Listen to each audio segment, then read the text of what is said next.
वाहिगुरू जी का खालसा वाहिगुरू जी की फतेह। मेरा नाम सदा सतसिमरन सिंह खालसा। मैं एक चढ़दी कला जथा का मैंबर हाँ। तो साडा जथा तकरीबन 2000 ਦੇ ਵਿੱਚ शुरू होया सी। साडे स्पिरिचुअल टीचर श्री सिंह साहब भाई साहब हरभजन सिंह खालसा योगी जी ने सानू हुक्म दिता कि तुसीं सारे सिੱਖੀ ਦੇ हर पासे सिੱਖੀ ਦੇ हर विद्या तुसीं ਲੈ ਲਓ, तुसीं सिखो तो तुसीं ਉਹਦਾ अभ्यास करो। तो 2000 सन ਦੇ ਵਿੱਚ ਅਸੀਂ ਤਿੰਨੋਂ ਇਕੱਠੇ ਹੋ ਕੇ ਇਹ नहीं होया कि देखो ਅਸੀਂ जथा होना, ਅਸੀਂ ਤਿੰਨੋਂ जाने बस सिखना शुरू किया। संथਿਆ ਲੈ लिया, गुरबानी स्पष्ट बोलने का तरीके सीखे, गुरमुखी पंजाबी सारा सीखना शुरू किया। तो मेरा उम्र सी उदों 18-19 साल। तो उदों उस उम्र दे विच लोकी शायद सोचते हैं कि यह काफ़ी लेट है, देर काफ़ी हो गया सीखने वास्ते। तो सानू इदां नहीं सी कि सानू यह नहीं लग्या कि असीं सीख नहीं सके या सीख नहीं सकांगे। साडा यही टारगेट सी कि बस जो हुक्म साडे स्पिरिचुअल टीचर हरभजन सिंह योगी जी ने सानू दिता असीं वो संपूर्ण करना, पूरा करना। साडे टीचर ने कहा कि तुसीं सिखो तो शुरू करना। तो उहदे विच साडे म्यूजिक दे नाल प्यार वध गया, म्यूजिक दे नाल प्यार बन गया सी। मैं अपने वालों मैं कह सकदा कि उस तो पहला मैं अमृतधारी सी। मैं 16 साल उम्र दे विच मैं अमृत छकिया। तो मेरा उदों मेरी इंस्पिरेशन यही सी कि मैं गतका काफ़ी प्रैक्टिस करदा सी और गतका दे विचों मैनू फिर पाठ दा अभ्यास थोड़ा शुरू हो गया सी। तो बाणी मैं पढ़दा सी लेकिन मैनू पूरी पंजाबी नहीं सी आउंदी। मैं हुण जिद्दां मैं पंजाबी बोल रहा मैं इस तरह हो के, क्योंकि मेरे उस्ताद जी सिर्फ पंजाबी बोलते सन मेरे नाल, वो इंग्लिश नहीं सी बोलते।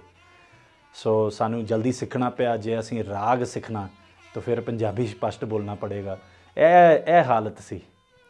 पर उदों 16 साल उम्र दे विच मैं मेरे यही एम सीगा कि मैं इस लाइन दे विच होना है, मैं इनू चंगी तरह चैक करा, इहदी रिसर्च चंगी तरह करो, ताकि जे बाई चांस इहदे विच कुछ होवे तो फिर मैनू फायदा होवे, जे ना होवे तो फिर मैनू कोई प्रॉब्लम नहीं। मैं थोड़ा टाइम दे दिता।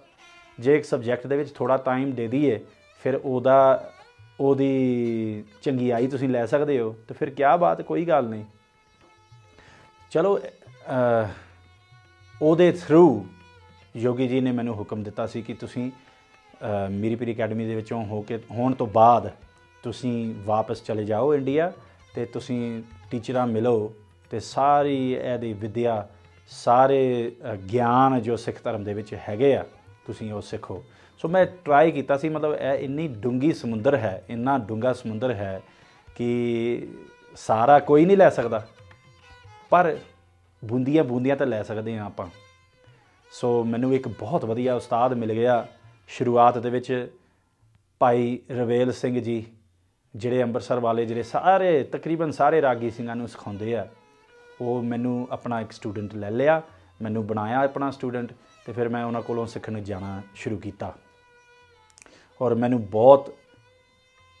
बहुत मेरी ग्रह चंगी सी कि उन्होंने मैनू शुरुआत तो करवाया, क्योंकि मेरे कान ठीक सी, कान मेरा ठीक सी म्यूजिक वास्ते। मैं सुर सुन के मैं दोबारा आवाज़ा दे उत्ते मैं वजा सकदा सी, मैं थोड़ा थोड़ा गा लैंदा सी। मेरा वैसे मैं गायक नहीं हाँ, मैं बन गया मेरे उस्ताद जी कोलों। तो रवेल सिंह कोलों मैं 1 साल मैं ले लिया। तो सिचुएशन इदा हो गया सी कि वो रिश्ता थोड़ा टुटना पिया सी। तो उन्होंने सानू कहा कि कोई तुसीं चिंता ना करो, तुसीं मेरे स्टूडेंट हो, तो मेरी यही अरदास है कि तुहानू मेरे तो वधिया उस्ताद मिलन। तो उन्होंने सानू मिलाया अपने वड्डा उस्ताद जी, जिहड़े उस्ताद नरिंदर सिंह संधू अमृतसर वाले, जिहड़े गुरु नानक देव यूनिवर्सिटी पढ़ाउंदे हैं, उन्होंने सानू मिलिया है। तो ਮੈਂ ਤੇ ਆਪਣੇ ਸਾਥੀਆਂ ਉਦੋਂ ਇਕੱਠੇ ਪੜ੍ਹਦੇ ਸੀ, ਮਤਲਬ ਸਿੱਖਦੇ ਸੀ, ਪਰ ਅਸੀਂ ਕੀਰਤਨ ਬਾਹਰ ਗੁਰਦੁਆਰਿਆਂ ਦੇ ਵਿੱਚ ਸ਼ੁਰੂ ਨਹੀਂ ਸੀ ਕੀਤਾ, ਕਿਉਂਕਿ ਤਿਆਰ ਨਹੀਂ ਸੀ। 3-4 ਸ਼ਬਦ ਇਕੱਠੇ ਹੋਏ, 5-7 ਰਾਗ ਇਕੱਠੇ ਹੋਏ ਤੇ ਸ਼ੁਰੂਆਤ ਸੀਗੀ। ਸੋ ਉਸਤਾਦ ਨਰਿੰਦਰ ਸਿੰਘ ਸੰਧੂ ਨੂੰ ਮਿਲਿਆ ਸੀ ਤੇ ਉਹ ਤਲਵੰਡੀ ਤੇ ਪਟਿਆਲਾ ਦੇ ਘਰਾਣੇ ਵਿੱਚੋਂ ਆਏ ਹੈ, ਪੂਰਾ ਸੰਪੂਰਨ ਕਲਾਸੀਕਲ ਜਿਹੜੇ ਹਿੰਦੁਸਤਾਨੀ ਰਾਗ ਵਿਦਿਆ ਵਿੱਚੋਂ ਆਏ ਹੈ। ਉਹਨਾਂ ਦੇ ਗੁਰੂ ਉਸਤਾਦ ਰਾਸ਼ਿਦ ਅਹਿਮਦ ਖਾਨ ਸਾਹਿਬ ਤਲਵੰਡੀ ਘਰਾਣਾ ਦੇ। ਤੇ ਉਸ ਤੋਂ ਬਾਅਦ 1 ਸਾਲ ਉਹਨਾਂ ਦੇ ਕੋਲ ਰਹਿ ਕੇ ਮੈਨੂੰ ਪਤਾ ਲੱਗਿਆ ਵੀ ਮਿਊਜ਼ਿਕ ਕੀ ਹੈ। ਮਤਲਬ ਮੈਨੂੰ ਪੂਰਾ ਨਕਸ਼ਾ ਨਹੀਂ ਸੀ ਪਤਾ, ਲੇਕਿਨ ਉਹਦੀ ਫਰੇਮਵਰਕ ਮੈਨੂੰ ਥੋੜ੍ਹਾ ਪਤਾ ਸ਼ੁਰੂ ਹੋਣਾ ਹੋ ਗਿਆ। ਜਿੱਦਾਂ ਰਾਗ ਸ਼ੁਰੂ ਕੀਤਾ, ਉਹਦੇ ਸਰ ਪਤਾ ਲੱਗਿਆ, ਜਾਤੀ ਪਤਾ ਲੱਗਿਆ, ਇੱਦਾਂ ਚੱਲਦਾ। ਲੇਕਿਨ ਉਹਦਾ ਪੂਰਾ ਜੋ ਪਕੜ, ਪੂਰਾ ਅਭਿਆਸ ਨਹੀਂ ਸੀ ਹੋਇਆ। ਮੈਨੂੰ ਪਤਾ ਸੀ ਕਿ ਮੇਰਾ ਬਹੁਤ ਲੰਬਾ ਸਫ਼ਰ ਹੈ, ਲੇਕਿਨ ਮੈਂ ਡਰਿਆ ਨਹੀਂ ਉਦੋਂ। ਮੈਨੂੰ ਗੁਰੂ ਮਹਾਰਾਜ ਨੇ ਮੈਨੂੰ ਹਿੰਮਤ ਦਿੱਤੀ ਸੀ ਕਿ ਮੈਂ ਜ਼ਰੂਰ ਕਰ ਸਕਦਾ, ਮੈਂ ਕਰ ਸਕਾਂਗਾ। ਅਤੇ ਗੁਰੂ ਦੇ ਕਿਰਪਾ ਦੇ ਨਾਲ ਮੈਂ ਉਸਤਾਦ ਜੀ ਦੇ ਕੋਲ ਰਹਿ ਸਕਿਆ। ਅਤੇ ਯੋਗੀ ਜੀ ਖੁਸ਼ ਹੋਏ ਸੀ ਕਿ ਦੇਖੋ ਕਈ ਟੀਚਰਾਂ ਯੋਗੀ ਜੀ ਨੂੰ ਮਿਲਦੇ ਸਨ, ਕਈ ਲੋਕਾਂ ਮਿਲੇ ਉਹਨੂੰ ਜਿਹੜੇ ਸਾਡੇ ਮੀਰੀ ਪੀਰੀ ਅਕੈਡਮੀ ਅਤੇ ਬਾਹਰਲੇ ਸੰਗਤਾਂ ਨੂੰ ਪੜ੍ਹਾਉਂਦੇ ਆ ਅਤੇ ਸਿਖਾਉਂਦੇ ਆ।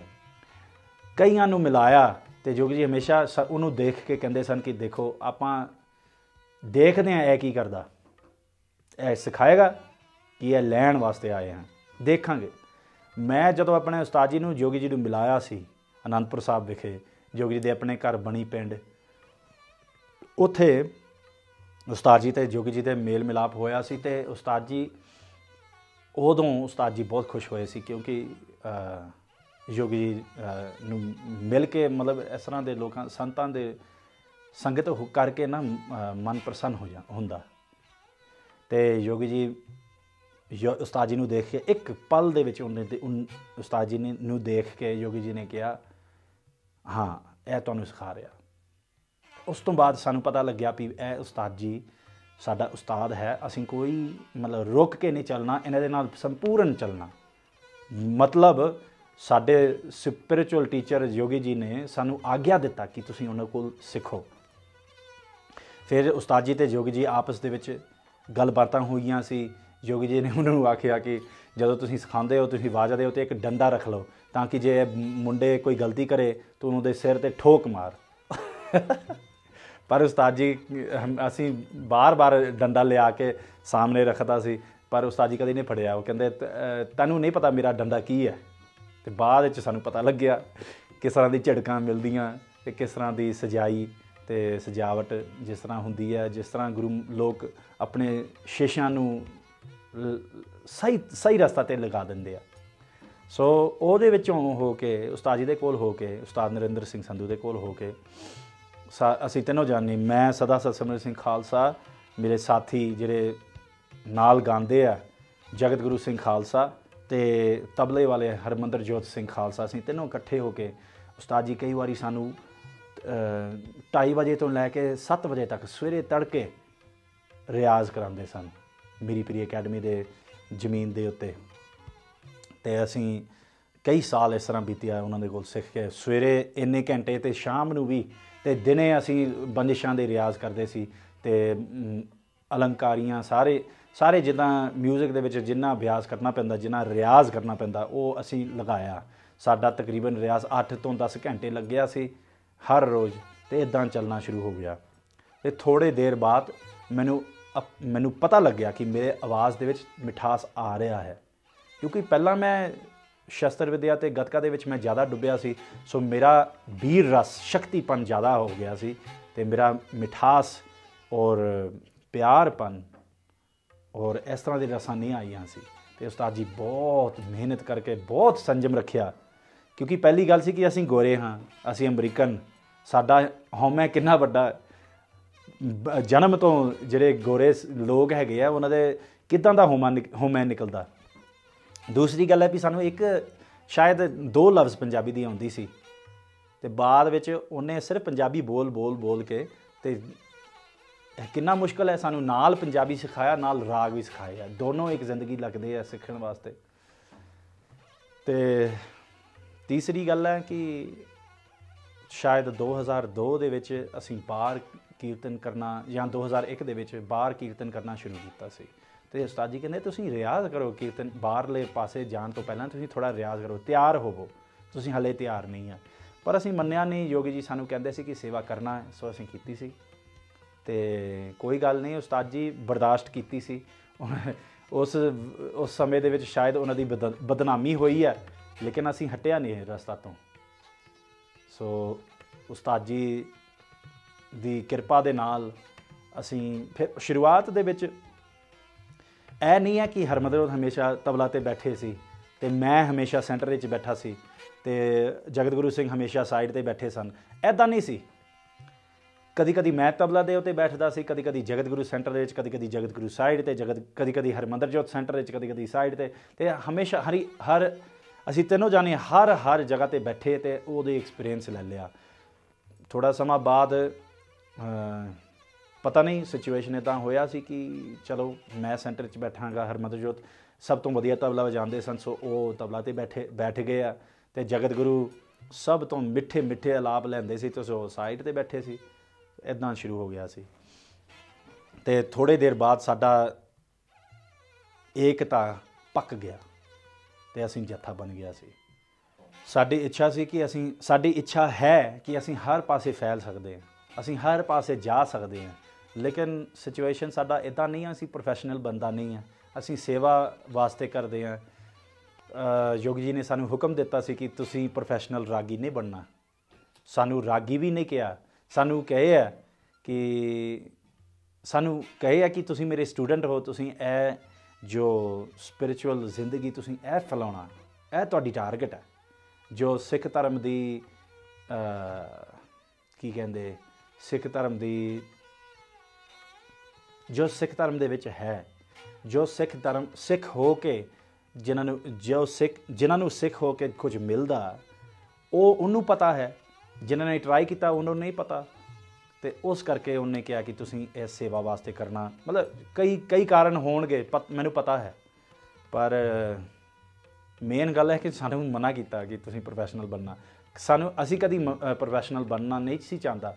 ਉਸ ਵਕਤ ਜਦੋਂ 2000 ਦੇ ਵਿੱਚ ਸੀ, ਮੇਰੇ ਸਾਥੀ ਜਗਤ ਗੁਰੂ ਸਿੰਘ ਉਦੋਂ ਵੀ ਮੀਰੀ ਪੀਰੀ ਅਕੈਡਮੀ ਦੇ ਇੱਕ ਸਟਾਫ ਮੈਂਬਰ ਸਨ। ਹੁਣ ਉਹ ਪ੍ਰਿੰਸੀਪਲ ਬਣ ਗਏ ਆ। ਕਿੰਨਾ ਉਹਨਾਂ ਨੇ ਉੱਥੇ ਆਪਣੀ ਜ਼ਿੰਦਗੀ ਦੇ ਦਿੱਤੀ ਹੈ ਅਤੇ ਜੱਥਾ ਉਹਦੇ ਨਾਲ ਚੱਲਣਾ।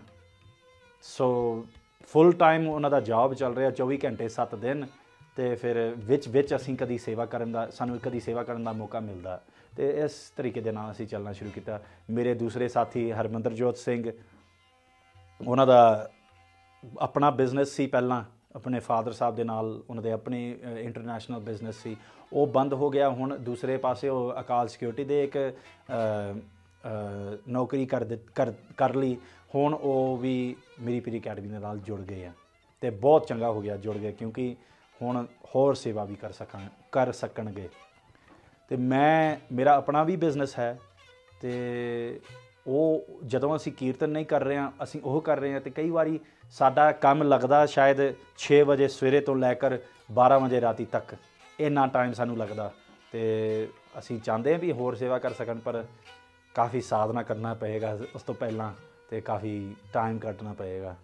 ਅਤੇ ਚੜ੍ਹਦੀ ਕਲਾ ਜੱਥਾ ਦਾ ਨਾਮ ਅਸੀਂ ਇਕੱਠੇ ਦਰਬਾਰ ਸਾਹਿਬ ਦੇ ਪਰਿਕਰਮਾ ਦੇ ਉੱਤੇ ਅਸੀਂ ਇਕੱਠੇ ਬੈਠ ਕੇ ਅਰਦਾਸ ਕੀਤੀ ਸੀ, ਅਤੇ ਗੱਲਾਂ ਹੋ ਰਹੀਆਂ ਸੀ ਕਿ ਦੇਖੋ ਅਸੀਂ ਹੁਣ ਬਹੁਤ ਕੀਰਤਨ ਕਰ ਰਹੇ ਹਾਂ ਬਾਹਰ ਜਾ ਕੇ, ਅਤੇ ਆਪਾਂ ਇੱਕ ਜੱਥਾ ਦਾ ਨਾਮ ਰੱਖ ਲਈਏ, ਤਾਂ ਕਿ ਇਹ ਨਾ ਹੋਵੇ। ਕਿਉਂਕਿ ਅੱਜ ਕੱਲ੍ਹ ਪੰਜਾਬ ਦੇ ਵਿੱਚ ਤੁਸੀਂ ਸ਼ਾਇਦ ਸਾਰੇ ਜਾਣੇ ਦੇਖੇ ਹੋਣਗੇ ਕਿ ਇਸ ਤਰ੍ਹਾਂ ਦਾ ਜੱਥਾ ਦੇ ਨਾਮ ਰੱਖਦੇ ਹਾਂ ਵੀ ਭਾਈ ਸੋ ਐਂਡ ਸੋ ਜੱਥਾ, ਸੈਂਟਰ ਵਾਲੇ ਬੰਦੇ ਦਾ ਨਾਮ ਲੈ ਕੇ ਉਹ ਜੱਥਾ ਬਣਦਾ। ਉਸ ਟਾਈਮ 'ਤੇ ਅਸੀਂ ਤਿੰਨੋਂ ਜਾਣੇ ਸੈਂਟਰ 'ਚ ਬੈਠਦੇ ਸੀ, ਪਰ ਤਿੰਨੋਂ ਜਾਣੇ ਦੇ ਨਾਮ ਨਹੀਂ ਲੈਂਦੇ ਸੀ। ਜਿਹੜਾ ਬੰਦਾ ਉਸ ਟਾਈਮ 'ਤੇ ਸੈਂਟਰ 'ਚ ਬੈਠਾ, ਉਹਨਾਂ ਦਾ ਨਾਮ ਲੈਂਦਾ ਸੀ। ਸੋ ਸਾਡੀ ਇਹੀ ਅਰਦਾਸ ਸੀ ਕਿ ਕੋਈ ਸੰਪੂਰਨ ਨਾਮ ਦੇ ਦੇਵੇ, ਜਿਹੜੇ ਸਾਨੂੰ ਤਿੰਨੋਂ ਜਾਣੇ ਨੂੰ ਰੈਪਰਜੈਂਟ ਕਰਦੇ। ਸੋ ਅਸੀਂ ਉੱਥੇ ਬੈਠ ਕੇ ਕੀਤੀ ਸੀ ਗੱਲ, ਅਤੇ ਕਈ ਜਥੇ ਨਾਮ ਨਿਕਲੇ, ਮੈਨੂੰ ਕੋਈ ਯਾਦ ਨਹੀਂ ਜੋ ਉਸ ਟਾਈਮ 'ਤੇ ਚੱਲਦਾ ਸੀ, ਲੇਕਿਨ ਜਗਤ ਗੁਰੂ ਨੇ ਕਿਹਾ ਸ਼ਾਇਦ ਇਹ ਨਾਮ ਠੀਕ ਰਹੇਗਾ, ਚੜ੍ਹਦੀ ਕਲਾ ਜੱਥਾ। ਅਤੇ ਉਸ ਵਕਤ ਦੇ ਵਿੱਚ ਮੈਂ ਬੈਠਾ ਸੀ, ਅਤੇ ਮੈਂ ਕਿਹਾ ਇਹ ਕੋਈ ਜ਼ਿਆਦਾ ਮਤਲਬ ਹਉਮੈ ਵਾਲੀ ਗੱਲ ਨਹੀਂ ਲੱਗਦਾ ਕਿਉਂਕਿ ਸ਼ਾਇਦ ਲੋਕੀ ਸੋਚਣਗੇ ਕਿ ਉਹ ਕਹਿ ਰਹੇ ਕਿ ਅਸੀਂ ਚੜ੍ਹਦੀ ਕਲਾ 'ਚ ਹੈਗੇ ਹਾਂ ਤੇ ਦੂਸਰੇ ਨਹੀਂ। ਫਿਰ ਅਸੀਂ ਸਲਾਹ ਕੀਤੀ ਸੀ ਆਪਸ 'ਚ ਤਿੰਨੋਂ ਜਾਣੇ, ਤੇ ਨਹੀਂ, ਸ਼ਾਇਦ ਇੱਦਾਂ ਲੱਗਣਗੇ ਕਿਸੇ ਨੂੰ, ਸਾਨੂੰ ਪਤਾ ਨਹੀਂ, ਪਰ ਸਾਡੀ ਮੇਨ ਟਾਰਗੇਟ ਇਹ ਹੈ ਕਿ ਸਾਡੀ ਸੇਵਾ ਦੇ ਨਾਲ ਸਭ ਨੂੰ ਚੜ੍ਹਦੀ ਕਲਾ ਮਿਲੇ, ਸਭ ਚੜ੍ਹਦੀ ਕਲਾ ਦੇ ਵਿੱਚ ਹੋਵੇ, ਸਰਬਤ ਦਾ ਭਲਾ ਹੋਵੇ। ਤੇ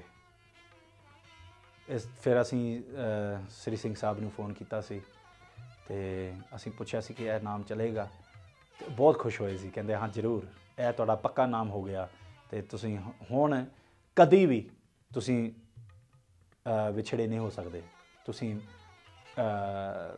ਤੁਹਾਡਾ ਜੱਥਾ ਕਦੀ ਟੁੱਟ ਨਹੀਂ ਸਕੇਗਾ। ਤੇ ਫਿਰ ਉਹਨਾਂ ਨੇ ਸਾਨੂੰ ਬਲੈਸਿੰਗਸ ਦੇ ਦਿੱਤੀ ਹੈ, ਸਾਨੂੰ ਕਿਰਪਾ ਦਿੱਤੀ ਸੀ, ਤੇ ਸਾਡਾ ਜੱਥਾ ਪੱਕ ਗਿਆ ਸੀ।